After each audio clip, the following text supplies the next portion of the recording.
Chers amis, bonsoir. Je vous préviens tout de suite, j'ai une voix de merde. Mais bon, c'est pas grave, il va falloir faire avec. Alors, je vais vous parler aujourd'hui de la loi au sujet des violences faites aux femmes, la loi Chiappa.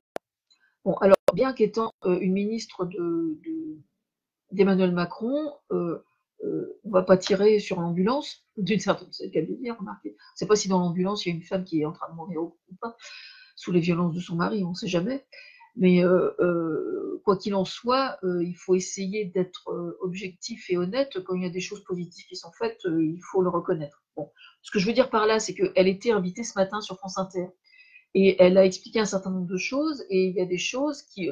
Le gros problème aujourd'hui qu'on puisse reprocher au gouvernement sur ce sujet-là réside, en fait, c'est la conclusion en fait, de ma vidéo, mais bon, c'est pas grave. Ça réside surtout dans le fait que c'est de pognon dont on a besoin, du flouze, du pèse, de l'oseille. Ben oui, parce que le problème, c'est que la loi, c'est une chose. On peut faire toutes les lois qu'on veut. Si on n'a pas le pognon pour les appliquer,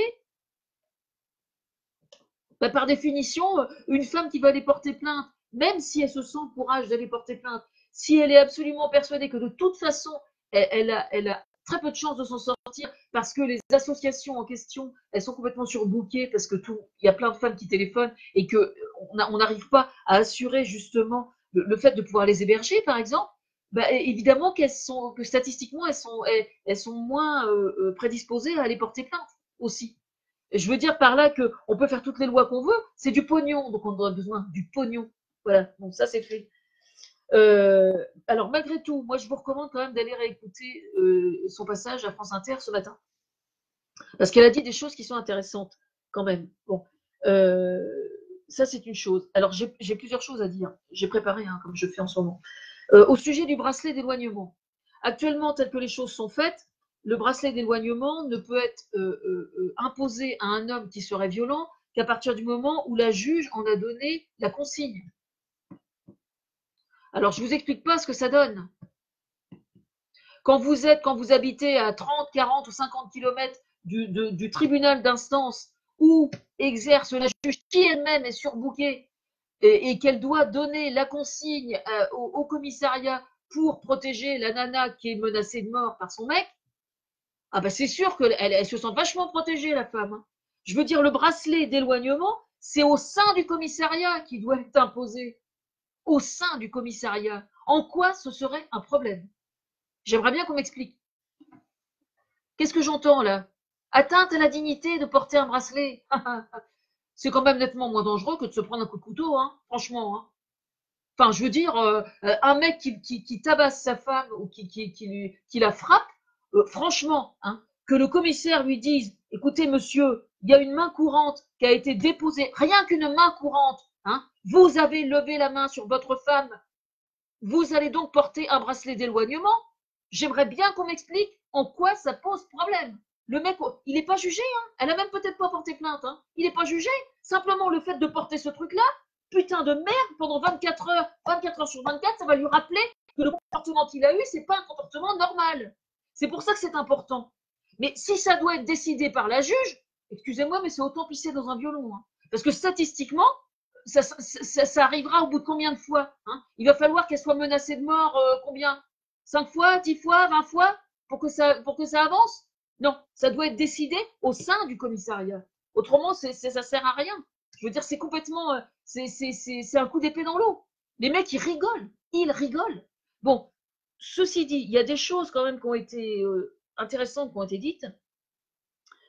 Quand il y a une main courante qui a été déposée, enfin je sais pas, j'ai pas lu la loi avec précision, mais j'ai entendu parler de confiscation de l'arme à feu, c'est-à-dire que quand un mec a un permis de port d'armes, qui a des armes à la maison et qui menace de mort, que le commissariat aille chercher les armes, ça ok, alors ça tout à fait d'accord, et c'est vrai c'est un truc auquel je n'avais pas pensé, mais c'est le blabla quoi. Ça me paraît la moindre des choses, et ça je suis tout à fait d'accord. Comme quoi dans cette loi il y a des choses qui sont quand même intéressantes. Ça peut être fait au sein du commissariat. Le mec, à partir du moment, en plus, bon, déjà, le fait d'éprouver le besoin d'avoir un port d'armes, c'est que déjà, c'est un mec qui a un problème d'ego quand même. Hein, parce que, bon, enfin, bref, on va pas rentrer dans ce débat-là, mais c'est quand même un petit peu ça, il faut quand même voir les choses en face. Donc, déjà, ça va le faire réfléchir un petit peu. Donc, ça me paraît pas mal. Ensuite, il y a autre chose sur lequel je voudrais revenir. J'ai envoyé un message je passe par le contact sur France Inter pour les invités, quand j'ai des choses à dire, j'envoie directement, comme ça, l'invité l'a tout de suite.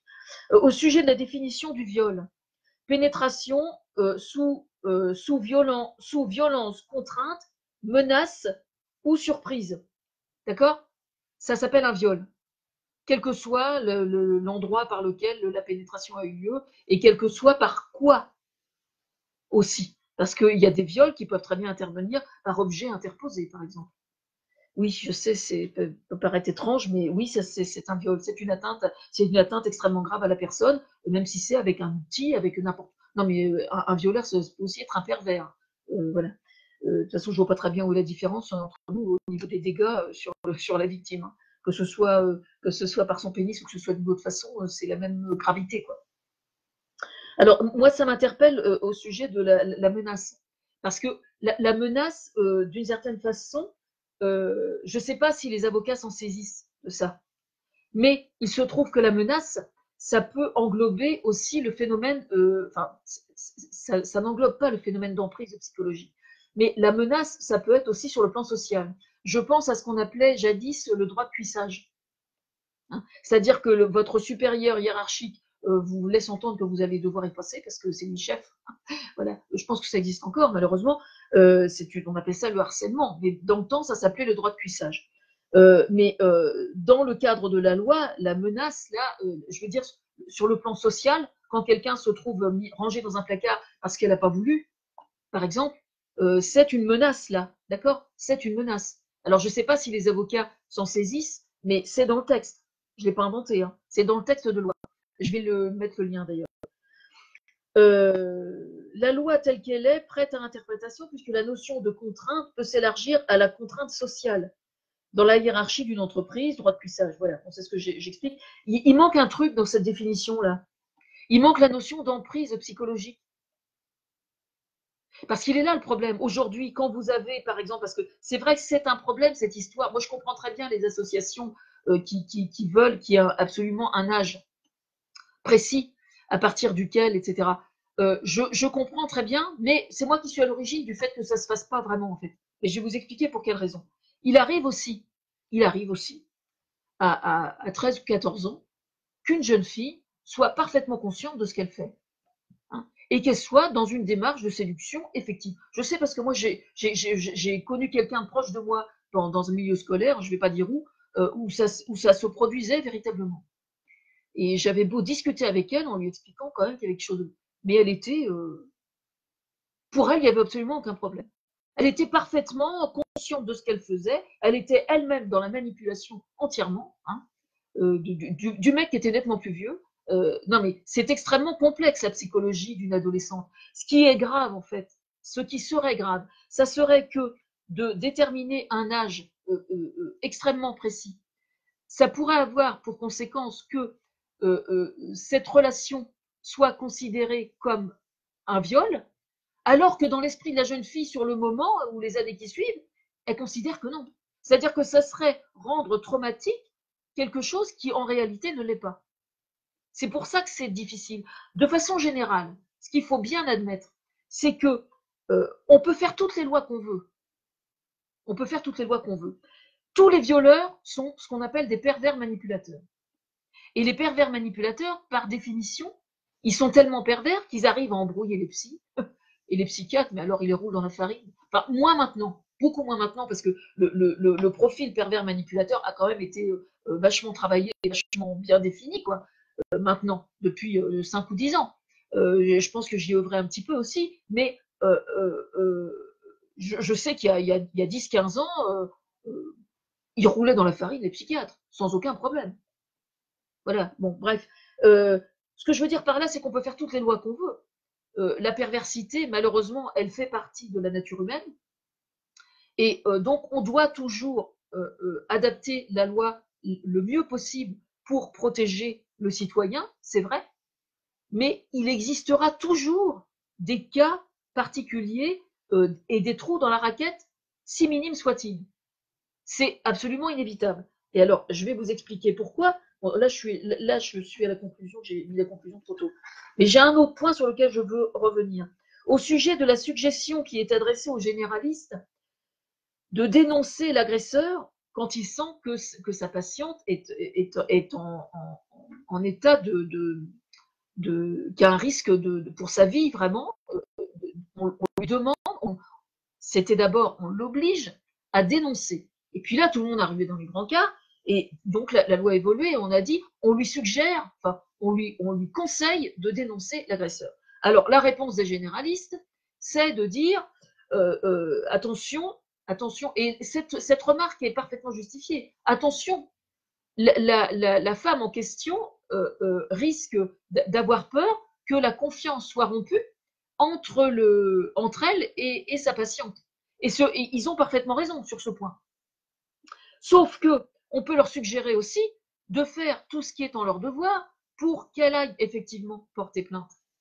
Je veux dire par là que c'est valable pour n'importe quel problème. Hein. Je veux dire, quand vous avez quelqu'un qui est alcoolique, qui est suivi toujours par le même généraliste, et puis le généraliste bouge pas un orteil pour lui dire entre quatre yeux, monsieur, vous êtes alcoolique, ça serait bon que vous consultiez un addictologue. Bon. Est-ce que le généraliste le fait? Est-ce qu'il ne le fait pas? D'accord? Dans l'hypothèse où il ne le fait pas et que ça tourne mal, est-ce que les enfants vont porter plainte contre le généraliste parce que le généraliste n'a pas fait son travail? Dans ce même cas-là, alors que l'on préconise aux généralistes, on conseille aux généralistes, si j'ai bien compris dans la loi, on conseille aux généralistes de dénoncer l'agresseur dans l'hypothèse où la femme s'est confiée et qu'il réalise qu'elle est vraiment en danger. Dans cette hypothèse-là, imaginons donc, parce qu'il faut toujours extrapoler et imaginer ce que ça peut donner. Parce que c'est une des raisons pour lesquelles les généralistes ne sont pas d'accord, c'est ce que je vais vous dire là. Imaginons, le généraliste voit sa patiente régulièrement, c'est le médecin référent, il la voit régulièrement. Il voit que la situation se dégrade de plus en plus. D'accord? Il voit qu'elle souffre psychologiquement de plus en plus et que lui la met vraiment en danger. Il hésite. Il ne sait pas ce qu'il doit faire. Est-ce qu'il va la dénoncer? Est-ce qu'il va ne pas la dénoncer? Ça tourne mal. Ça tourne mal, un coup de bol. Un soir, il a picolé plus que d'habitude, il a pris un couteau, il lui a fait la peau. Un féminicide supplémentaire. Qu'est-ce que feraient les enfants? Qu'est-ce que va faire l'entourage? Qu'est-ce que risque de faire l'entourage? Porter plainte contre le généraliste parce qu'il n'a pas fait son job. Je ne dis pas que ça va se produire. Je dis que ça peut se produire. Et je pense que si certains généralistes sont opposés à cette loi, je pense qu'une des raisons, ça peut être celle-là. Et personnellement, c'est quelque chose que je peux comprendre.